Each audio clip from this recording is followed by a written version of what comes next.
Malton Lahore में एक doctor साहब थे और वो बड़े ईमानदार डॉक्टर थे। उनकी रेपुटेशन भी बहुत अच्छी थी और उनके पेशेंट्स भी बहुत अच्छे थे। बहुत सारी कंपनियों ने ट्राई किया कि किसी तरह डॉक्टर साहब से मेडिसिन लिखवाई जाएं, पैसे ऑफर किए जाएं, लेकिन वो खुदा तरस इंसान थे, वो पैसे नहीं लेते थे। एक बहुत मशहूर कंपनी जिनके बारे में मैंने कुछ दिन पहले भी एक व्लॉग किया था कि वो डॉक्टर्स को परचेज करने में मशहूर हैं, गाड़ियां देने में मशहूर हैं, डॉक्टर्स को तोहफे तोहफे भर देते हैं। उस कंपनी का मेडिकल ऐप जाता है, ऑफर करवाता है, कोशिश करता है, लेकिन उनकी दाल नहीं गलती। कुछ दिन गुजरते हैं, डॉक्टर साहब उसके रेगुलर विजिट की वजह से उसकी दवाइयां लिखनी शुरू कर देते हैं। यह सिलसिला एक महीना चलता है। महीने के बाद उसी मेडिकल ऐप का सीनियर मैनेजर एक चेक लेके डॉक्टर साहब के पास पहुंच जाता है। थोड़े से पैसों का चेक था, उसने डॉक्टर साहब को देने की कोशिश की तो डॉक्टर साहब ने मना कर दिया। मैनेजर का कहना था कि सर मैं आपको रिश्वत नहीं दे रहा, मैं सिर्फ ये क्योंकि आपने ये दवाइयां लिखी हैं, ये आपके नाम पे कंपनी का एक प्रोसीजर है, ये चेक आ गया था।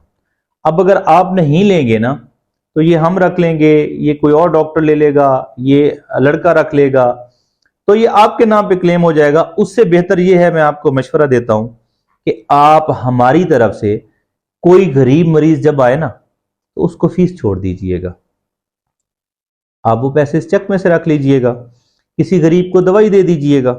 ये एक करप्शन का अजीब सा तरीका था। डॉक्टर साहब एग्री हो गए, उन्होंने चेक रख लिया। पैसे आते हुए किसी अच्छे नहीं लगते। खैर टाइम गुजर गया, वो फिर लिखते रहे। अगले महीने डबल चेक आ गया। अब डॉक्टर साहब ने थोड़ी सी हिचकिचाहट के बाद वो चेक भी रख लिया। तीसरे महीने वो मेडिकल ऐप उसने मुझे खुद बताया कि जब मैं उसे विजिट करने के लिए गया ना तो मेरी 4 दवाइयां लिख रहा था ऑलरेडी। और डॉक्टर साहब ने पूछा यार तुम्हारी कोई और दवाई है तो भी मुझे बता दो, मेरे पास स्पेस होती है, मैं लिख सकता हूं। क्यों? क्योंकि उस डॉक्टर को आदत पड़ चुकी थी, उस डॉक्टर को पैसे लेने की लत लग चुकी थी। इस तरह लगते हैं डॉक्टर्स पैसों पे, इस तरह शुरू होती है करप्शन। इस तरह आदी किया जाता है डॉक्टर को पैसे लेने पर। इस तरह सिखाती हैं ये कंपनियां डॉक्टर्स को। बहुत सारे ईमानदार डॉक्टर होते हैं, लेकिन जब पैसा आना शुरू होता है ना तो वो भी उस रौ में बह जाते हैं। इसी तरह एक ट्रस्ट अस्पताल था, वहां पे एक कंपनी का मेडिकल ऐप जाता है, सीनियर था, वो डॉक्टर को रिश्वत देने की कोशिश करता है। वो बड़ा खुदा तरस डॉक्टर था, उसने मना कर दिया। उन्होंने हल क्या निकाला, एक दिन सारे सीनियर मिलके जाते हैं, कहते हैं डॉक्टर साहब एक रिक्वेस्ट थी, बताइए। उन्होंने कहा डॉक्टर साहब आपके पास जो गरीब मरीज आते हैं ना, क्योंकि आपका ट्रस्ट अस्पताल है तो हम आपको उनके लिए फंडिंग करना चाहते हैं। डॉक्टर साहब ने पूछा जी कैसे? उन्होंने कहा जी डॉक्टर साहब आपके पास अगर डेली आप 50 मरीज चेक करते हैं ना और उसमें से 5 मरीज गरीब होते हैं, आप वो 5 पर्चियां हमारे खाते में डाल दिया करें, आप उनसे फीस ना लिया करें। महीने के बाद आप वो पर्चियां टोटल करके हमसे पैसे ले लिया करें, उतनी पर्चियों की हम आपको फीस दे देंगे। अब ये ऐसी सिचुएशन थी, डॉक्टर साहब को भी काबिल कबूल थी, क्योंकि उन्होंने अपने पेशेंट्स को भी पक्का करना था, खुश भी करना था और उनको उनकी फीस भी अदा नहीं थी। तो उन्होंने ऐसे ही किया। ये सिलसिला चल निकला, कभी महीने में 50 मरीज हो गए, कभी 20 हो गए, कभी 30 हो गए। एक टाइम आया जब वो बजाय मरीजों की पर्चियों के वो एक अनलिमिटेड अमाउंट डॉक्टर साहब को देने लग गए। अगर डॉक्टर साहब की फॉर एग्जांपल एक रूटीन रेशो आ रही थी, महीने के 20,000 बनते तो उन्होंने 50,000 का चेक दे दिया।